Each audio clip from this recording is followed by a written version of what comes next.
우리 아이들 찬양을 듣는데 왜 가슴이 막 벅차오르죠? 여러분 그러시지 않습니까?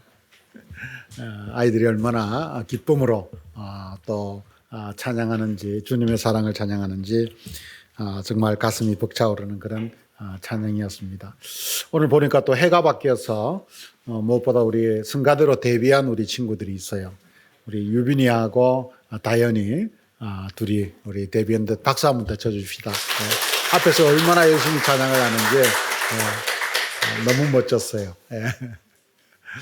다음에도 또 기대가 됩니다. 오늘 우리 어린 아이들이 찬양을 하였듯이 여러분 모두가 주님의 사랑, 그 예수 복음의 능력으로 여러분들이 살아가는 한 달 또 한 해가 되시기를 간절히 축원을 드립니다. 2022년 7월 17일 왜 마가복음인가 라고 하는 제목으로 마가복음 첫 번째 설교를 시작을 하였었습니다. 그동안 특별한 이 절기의 어떤 설교들, 그러한 설교들을 하는 시간도 포함이 되어 있었기에 이 마가복음 강해가 마지막까지 오는데 약 2년 반 정도의 시간이 흘렀습니다.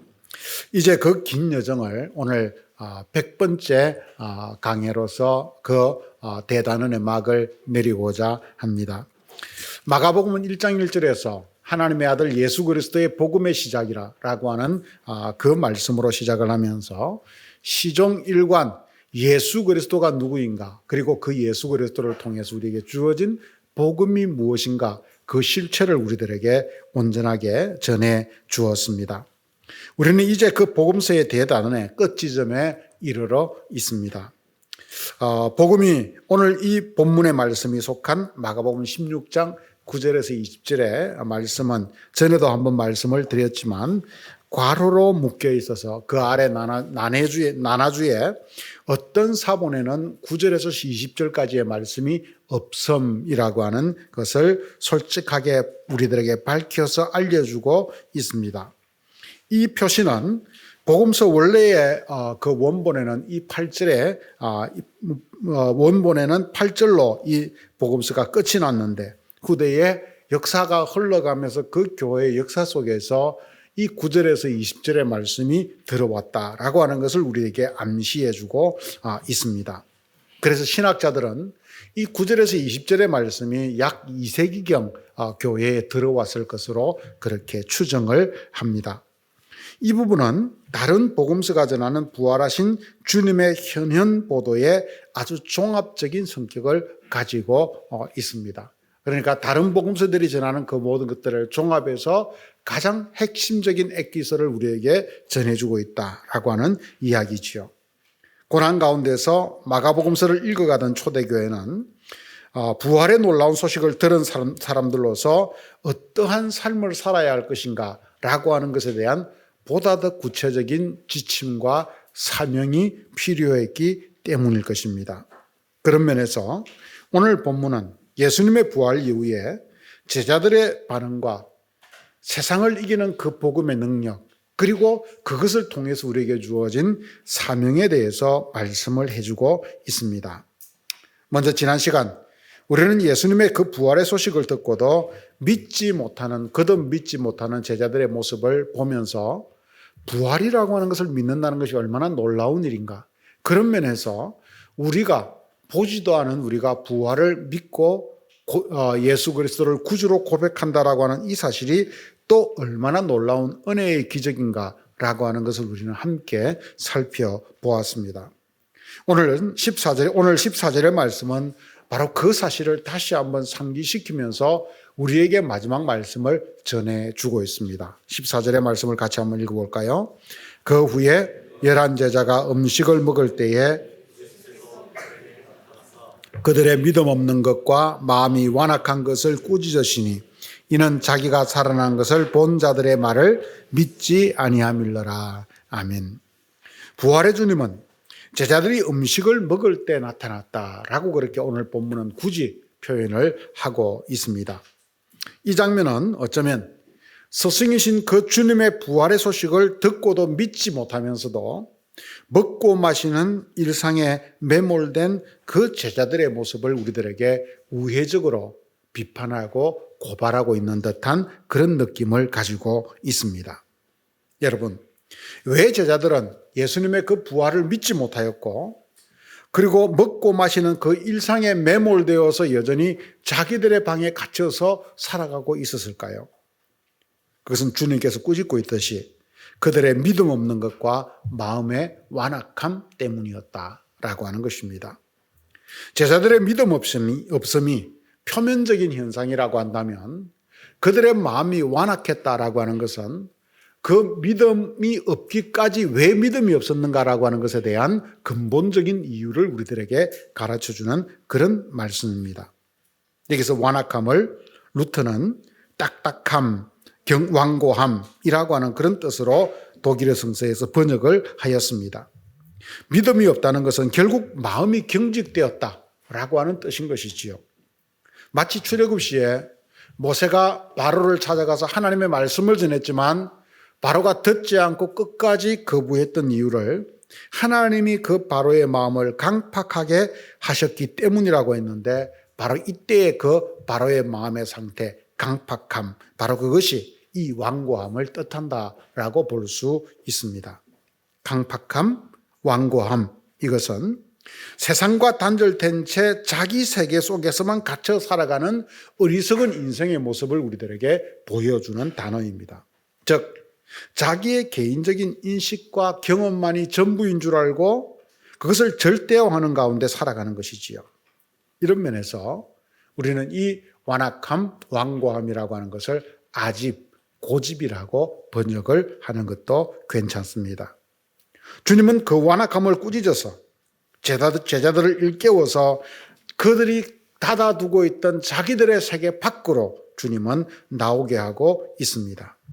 이처럼 부활신앙을 가지는 것은 닫힌 마음에서 오직 열린 마음으로 전환될 때에만 가능한 것입니다. 그래서 부활신앙은 우리의 완고하고 강팍하게 닫힌 마음의 그 문을 열고 나와서 비로소 열린 신앙의 세계를 접하는 것입니다.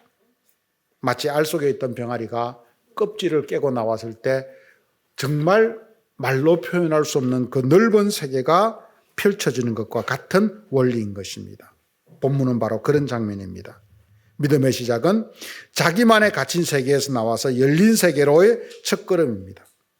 이런 면에서 오늘날 일부 그리스도인들이 자기들이 가진 이념의 그 독단에 갇혀서 극단적인 행동을 하면서 사람들의 그 눈살을 찌푸리게 하는 것은 이 부활신앙과 정반대의 행태 혹은 우리 기독교 신앙이 복음을 믿는 기독교 신앙이 추구하는 방향과 정반대의 형태로 흘러가는 것임을 우리는 기억하고 그러한 신앙에 대해서 우리는 경계해야 하는 것입니다.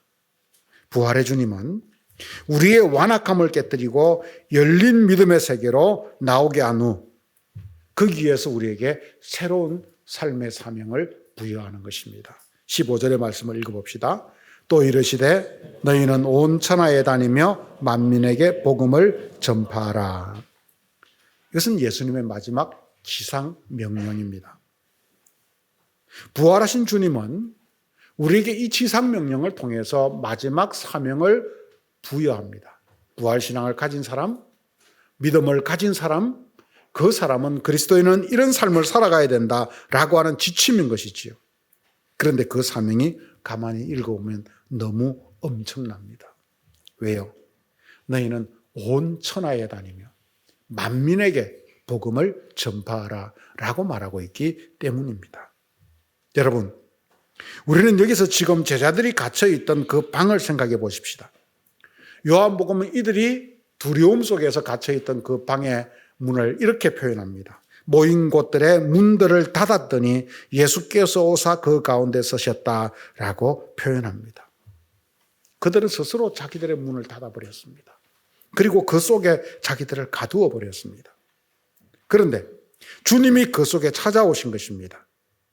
그리고 주님의 꾸짖음을 듣고 깨어보니 그들의 눈앞에는 이제 이 닫힌 방문 안에 그 좁은 세계가 아니라 온 천하, 만민이라고 하는 새로운 꿈과 비전이 있는 세계가 그 속에서 열리는 것입니다. 비로소 알을 깨고 나온 것이지요. 우리는 오늘 14절에서 제자들이 갇혀있던 그 아집의 좁은 방과 오늘 15절에서 예수님이 우리들에게 새로운 사명을 우리를 깨우면서 제자들을 깨우면서 보여주는 새롭게 열어주는 온 천하 만민이라고 하는 이 새로운 열린 세계의 대조를 우리는 놓치지 말아야 합니다. 아니 그 사이에 존재하는 세계관의 차이를 체감해야 합니다. 믿음이 없을 때와 부활의 주님을 믿을 때의 그 세계관의 차이가 얼마나 다른지, 그 세계를 살아간다라고 하는 것이 얼마나 말로 표현할 수 없는 큰 차이를 가지고 있는 것인지, 오늘 그것을 우리는 이 본문 한 절을 통해서 우리는 그 속에서 발견하게 되는 것입니다. 제자들이 믿음이 없을 때 그들은 자기들의 아집이 만들어낸 완고한 방에 스스로를 가두고 궁극적인 생애 목적도 없이 그저 먹고 마시는 일상에 머물러서 주님의 부활의 소식을 그들은 외면하고 있었습니다. 왜냐하면 자기들의 경험의 세계 속에서는 그것이 있을 수 없는 일이었기 때문입니다.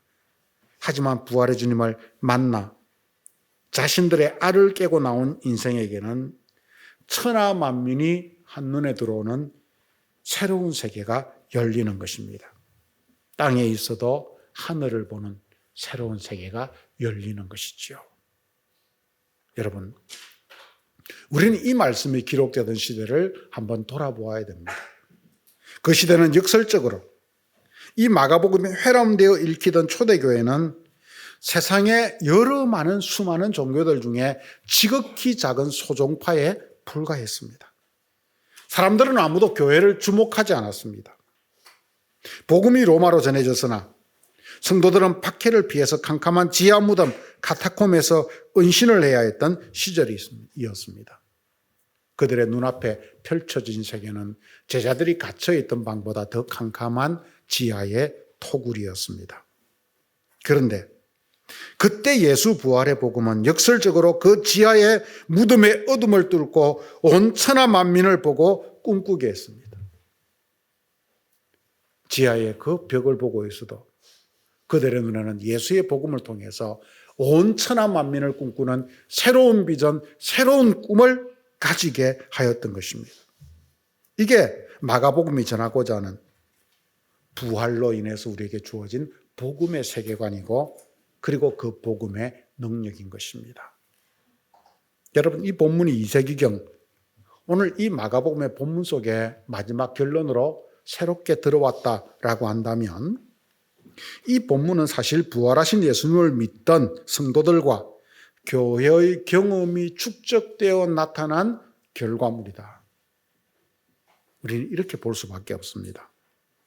처음 그리스도인들은 박해와 죽음의 위협 속에 노출되어 있었지만 이 길만이 구원의 길, 생명의 길임을 확신함으로 그들은 고난을 이겨냈습니다. 믿고 세례를 받는 사람은 구원을 얻을 것이요 믿지 않는 사람은 정죄를 받으리라는 이 16절의 말씀이 그들이 가졌던 그 확신의 바탕이었습니다. 우리는 이 말씀을 배타적으로 받아들이거나 혹은 그렇게 증거하거나 사용하면 안 됩니다. 흔히 많은 사람들이 믿지 않는 사람은 정죄를 받으리라 라고 하는 이 말을 너무 강조점을 두어서 사람들에게 복음을 전하면서도 마치 이런 태도를 가집니다. 안 믿어? 안 믿으면 지옥 가? 이런 태도로 사람들에게 복음을 전한다. 복음이라고 하는 것을 전한다라고 하는 이야기죠. 그래서 오히려 복음 전파가 그 배타적 태도로 인해서 복음의 걸림돌이 되기도 합니다. 하지만 여러분, 이 16절이 정말 우리에게 강조하는 바는 무엇일까요? 믿고 세례를 받는 사람은 구원을 받는다는 사실입니다. 즉 예수만이 우리의 구원의 길이요 진리라고 하는 이 사실을 우리에게 확고하게 말하고자 하는 그 강조점, 바로 그것이 오늘 이 본문의 핵심이라는 것입니다. 그들은 고난의 절망 속에서도 이 말씀으로 구원의 확신과 희망을 가졌습니다. 그래서 그들은 캄캄한 토굴 속에 살아도 박해 속에 있어도 지극히 소종파, 아무도 주목하지 않던 그 소종파의 종교 속에 그들이 있다 할지라도 온 천하 만민을 품었습니다. 그들이 이런 확신 속에 살 수 있었던 이유는 어디에 있을까요? 그들이 그 복음의 능력을 경험했기 때문입니다. 17절과 18절의 말씀이 바로 그것을 우리에게 이야기해 줍니다. 17절과 18절을 함께 읽어봅시다. 믿는 자들에게는 이런 표적이 따르니 곧 그들이 뱀을 집어올리며 무슨 독을 마실지라도 해를 받지 아니하며 병든 사람에게 손을 얹은 적 나으리라 하시더라. 이 예수님의 말씀은 주님이 우리에게 주신 약속이기도 하거니와 초대교회는 바로 이 약속의 말씀이 자기들의 눈앞에서 성취되어 가는 것을 역사 속에서 경험했던 사람들입니다. 초대교회는 바로 이것을, 이 주님의 말씀이, 자기들 이 주님의 능력이, 이 복음의 능력이 이렇게 크구나라고 하는 것을 자기들의 눈으로 경험했다라고 하는 이야기죠. 첫 번째 표적은 귀신을 쫓아내는 것입니다. 당시 사람들은 영적 세계를 이길 수 있는 힘은 인간에게 없다라고 자포자기하고 있었습니다. 하지만 주님은 귀신들을 쫓아냅니다. 그라사 광인에게서 군대 귀신을 쫓아내어서 돼지떼를 몰살시킵니다. 7 귀신들요, 어느 누구도 손댈 수 없었던 막달라 마리아가 교회의 지도자가 되었습니다. 그런데 이 역사는 사도행전 사도들을 통해서도 그대로 일어납니다. 사도행전 5장 16절에서 예루살렘 부근에 수많은 사람들도 모여 병든 사람과 더러운 귀신에게 괴로움을 받는 사람을 데리고 와서 다 나음을 얻으니라. 예수님에게서 일어났던 그 귀신 죽귀의 역사가, 그 악령들을 몰아내는 역사가 사도들을 통해서도 교회 속에서도 여전히 나타났다, 경험했습니다. 두 번째는 표적의 방언입니다. 두 번째 표적은 방언입니다. 오늘 성령이 임하자, 오순절날 성령이 임하자 성도들은 방언으로 말하기 시작했습니다. 당시 사도들은 당연히 아람어로 말을 하였지요. 그런데 방언이 터지자 거기에 전 세계에서 모여있던 그런 사람들이 각각 자기 나라의 말로, 자기 나라의 언어로 그 말씀을 알아들었다라고 말해주고 있습니다. 여기서의 방언은 사람과의 사이의 소통의 역사였습니다. 교회의 시작은 그래서 이 방언의 역사와 함께 이루어지는 겁니다. 바벨탑에서 그 소통이 끊어진, 단절된 인간의 역사가 이어졌다면 이제 이 오순절을 통해서, 방언을 통해서 그 불통이 소통으로 바뀌는 그런 역사가 나타났다라고 하는 이야기죠. 참고로 우리는 고린도 교회에서 문제가 되었던 방언과 이 오순절 성령 세례에서 임했던 방언의 차이가 좀 있다는 것을 기억할 필요가 있습니다. 오순절 성령이 임할 때 임했던 그 방언은 소통을 위한 언어의 역사였습니다. 그런데 고린도 교회의 그 방언은 자기 개인의 어떤 영적 경험을 더욱더 확고하게 시켜주기 위한 그런 방언이었습니다. 그런데 이 문제는, 이런 방언은 어느 종파에도 있다는 이야기죠. 어느 종교에도 있다는 이야기죠. 그러다 보니 바울은 그것을 통역 없이는 자기들도 알아듣지 못하는 그 방언을 하지 말라라고 그렇게 권고했던 것을 보게 됩니다. 초대교회는 어쨌든 그런 모든 방언들을 함께 경험했습니다. 세 번째 표적은 뱀을 집어올리며 무슨 독을 마실지라도 해를 받지 않는다는 것이었습니다. 이것은 하늘의 이야기가 아닙니다. 이 뱀에 대한 이야기는 사도행전 28장에 나옵니다. 바울이 담배가 유라굴로라고 하는 태풍을 만나 파선을 당하자 그들은 멜리데 섬이라고 하는 곳에 겨우 상륙을 하여서 그곳에서 목숨을 건졌습니다. 이때 땔감으로 불을 피우다가 거기서 독사가 나와서 바울의 손을 물어버렸습니다. 사람들은 이제 뱀독이 퍼져서 저 바울이 죽을 것이다 라고 생각을 했습니다. 하지만 바울은 아무렇지도 않았고 놀란 사람들은 바울을 신이라고 여겼습니다. 그처럼 초대교회 사람들은 어떤 독도 우리를 해칠 수 없다라고 하는 이 복음의 능력을 그들은 경험했고 들었습니다. 네 번째 표적은 병든 자가 낫는 것이었습니다. 치유의 경험은 예수님의 사역만이 아니라 사도들의 발걸음에서 수없이 일어나는 표적들이었습니다. 초대교회는 이처럼 예수님의 약속의 말씀과 그것이 성취되는 복음의 능력을 보면서 그들은 자랐던 것입니다.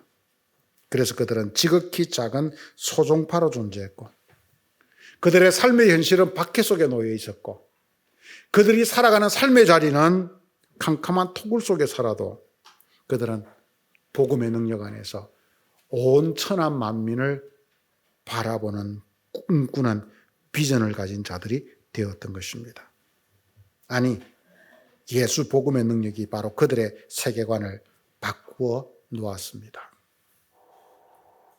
하지만 여러분, 아이러니하게도 오늘날 우리가 살아가는 지금 이 시대에는 온 세계에 복음이 전해지고 기독교는 이 세계에서 가장 큰 주요 종파가 되었습니다.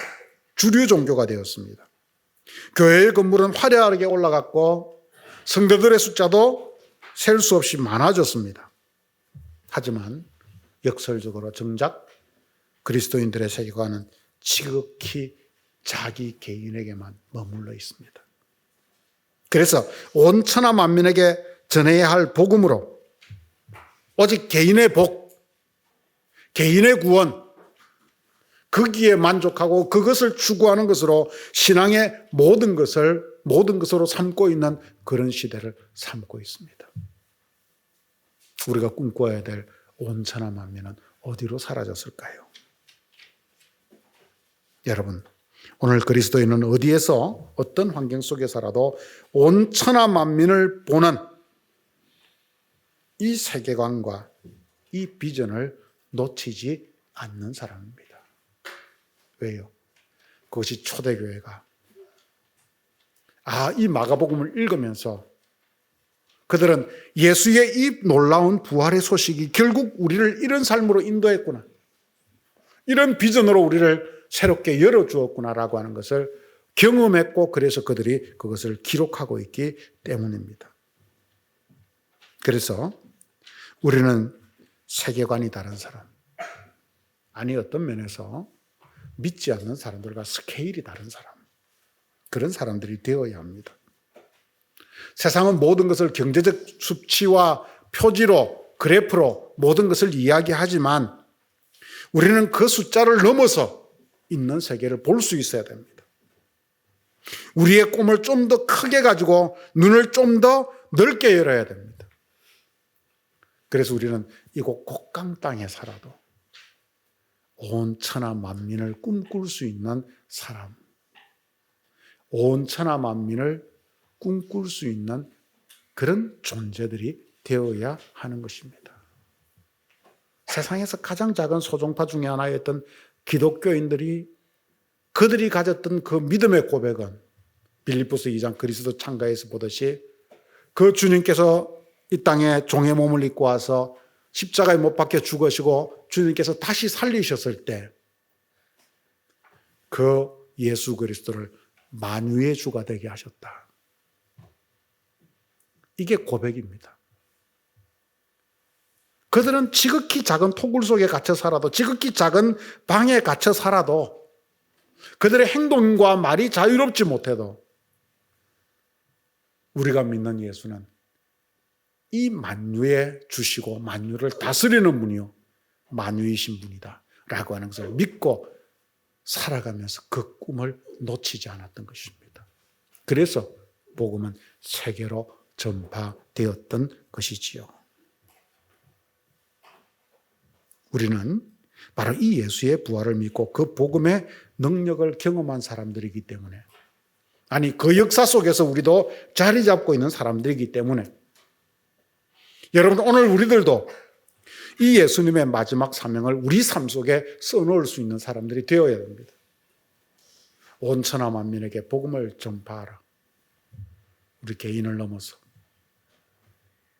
나 한 사람이 받는 복을 넘어서, 나 한 사람이 받는 구원을 넘어서 천하를 품을 수 있는 사람, 바로 그런 비전과 꿈을 가진 사람, 교회가 될 수 있어야 하는 것입니다.